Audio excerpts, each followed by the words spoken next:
What's up, guys? It's Manga Time once again with Bleach 539, Prob Less Progress. Bit of a weird name, but I presume it means they're progressing without any problems, but I'm not entirely sure that's true. Anyway, this chapter starts off, we're still in Soul Society, but we're not with Komamura. Basically, we're in the 12th Division, and we see Akon. Apparently he's survived his encounter with Jazz Domino, which, I'm actually fine about, because I'm fine with that. I wasn't too happy that Byakuya survived, and I won't be too happy if Kira survives. But I'm happy that Akon survived because the dude hasn't had much time to shine, and I was really growing to like him earlier on in the arc when he was, doing his thing. So I'm really quite glad that Akon is still alive. So anyway, basically he wonders where Mayuri is because Mayuri hasn't been seen for ages. He's locked himself up in his room since the Quincy invasion, along with Nemu. So I can't remember the little girl's name. Do we even know the little girl's name? But that girl who's the scientist woman, apparently the security bugs have been turned off, so they have no idea what's going on. So Akon turns on this secret camera he's installed in the captain's room, which I thought was kind of funny.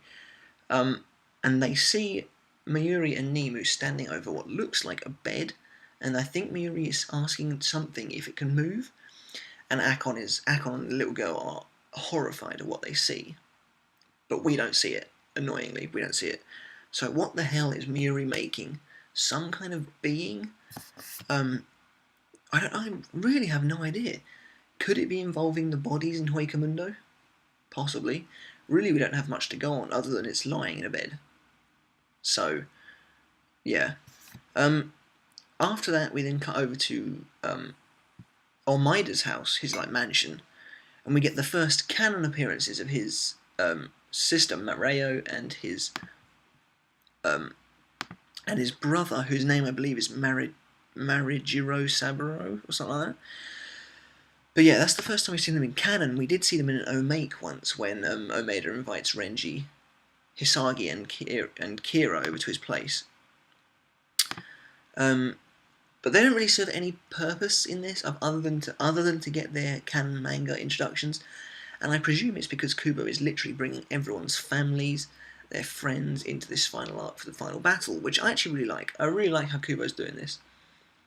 I love the fact that all these characters are coming into it at last, and they're finally getting their chance to shine. The characters don't really do much. Mareo just wants Omaeda to play with her, but he's kind of distant. Then the creepy brother comes over and she doesn't want to play with him, so she runs off. But Omeda's mind is elsewhere. He's focusing on the fact that Soi Fon didn't ask him to train with her. We then cut over to Soi Fon and she's doing a handstand on top of this mountain with just one hand, and it's obviously really taxing on her. Now I think a lot of people will be disappointed not to see Yoruichi here. The fact that she's not training Soi Fon might disappoint a lot of people, as it would have been an ideal way to reintroduce her back into the story, as she hasn't been seen since the final battle with Aizen. I'm not too annoyed. I would have liked to have seen her, but I'm also kind of glad that Kubo didn't spend too long in this section. I would have preferred a little bit less of Omaeda. Kubo always seems to, take up a lot of panels with Omaeda. But regardless, it's cool to see Soi Fon doing something.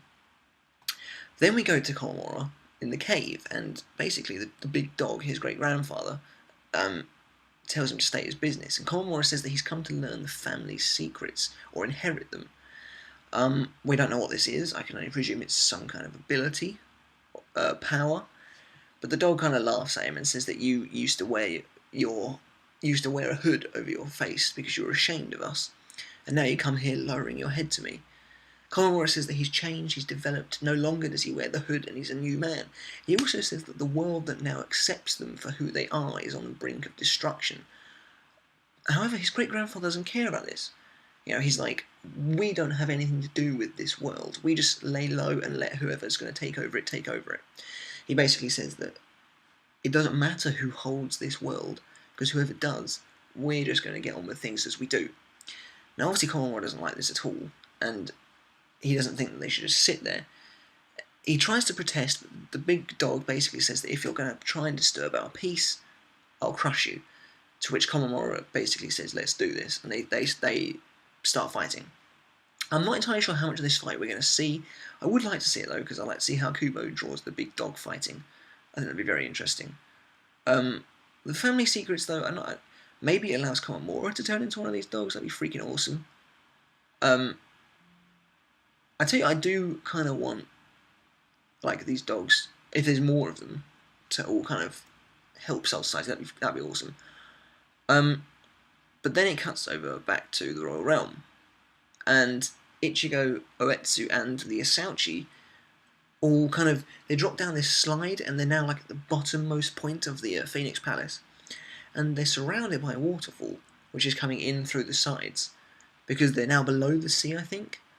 God knows where this sea is, because it's apparently above Soul Society, so, you know, fair enough. But according to Oetsu, they can't make the new Bankai without having a lot of water. I don't know what that's got to do with anything.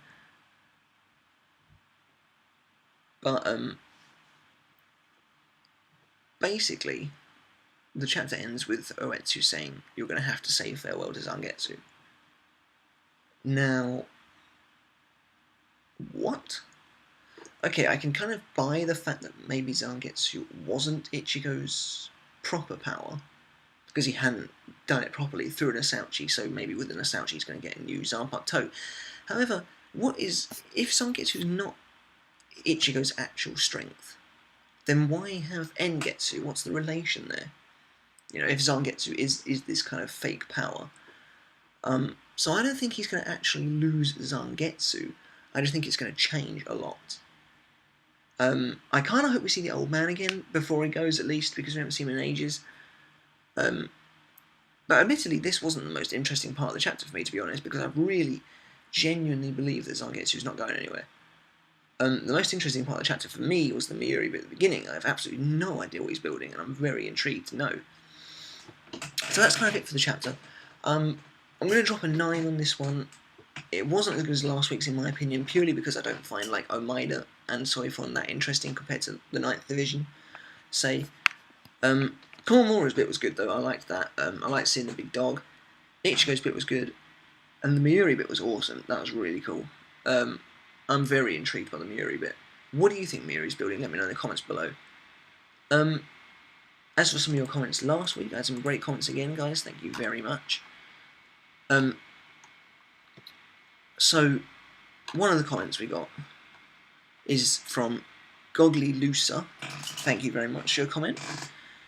And they said, "I have a really good feeling Hisagi Bankai will be a wing type, similar to his Shikai except two things. He holds one weapon which wields a large chain. The weapon is a double-sided scythe.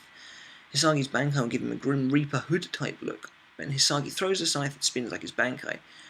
Spins like his Shikai. The spinning power of his scythe will create a whirlwind which sinks in towards the blade. You can imagine what would happen if an enemy got pulled into the scythe. Yes, we can." And I have to say, I like this idea. I love, because obviously Hisagi's already got this connotation of being like a Reaper-like figure, with the way he's like, oh, it looks like he's meant to take lives, and the fact that it already is a scythe, basically. And then, of course, there's the wind connotation, the fact that Kazashini means wind of death or something like that. And the fact that Kensei has a wind Zanpakuto as well. They just seem to work really well together.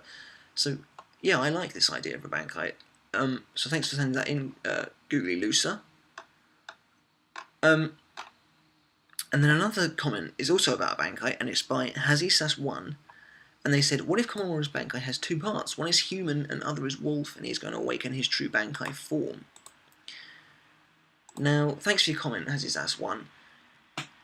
If you meant the big dog is his Bankai form, then I don't think that's the case, because it's apparently his great-grandfather.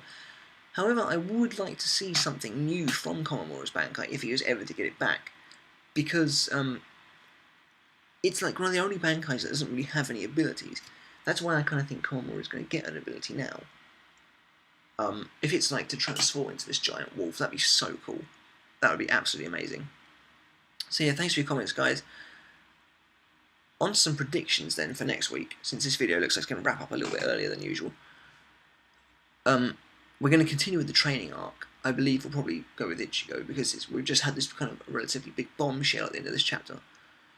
I can imagine, at least for some of it, I think we'll see the return of maybe, I want to say Old Man Zangetsu, however, since it's the Bankai that's being repaired, we might see Tensor instead. But as far as the next chapter goes, I really can't envision maybe we'll end the chapter getting Ichigo's new sword. I kind of hope the entire chapter is not dedicated to that though, because Kuro's pace has been really top notch lately. I also think we might continue the training. I really want to see the Vandenreich again. I mean, Kubo teased us in chapter 537. Absolutely teased us. So I really want to see them do something properly. I think it's almost time for another invasion. What Mayuri's making, I have no idea. Let me know in the comments below. What do you think? Also, do you think Ichigo's going to lose Zangetsu? Or do you think it's kind of a metaphorical thing? As for what Mayuri's making, I kind of thought it was going to hit something to do with him counteracting the Bankai medallion, but not anymore. He definitely seems to be making some kind of person. But as to what it is, I have absolutely no idea. So that's it for this week's review, guys. 9 out of 10. Let me know in the comments below what you thought. Give this video a thumbs up, and don't forget to subscribe for more. Until then, guys, catch you next time.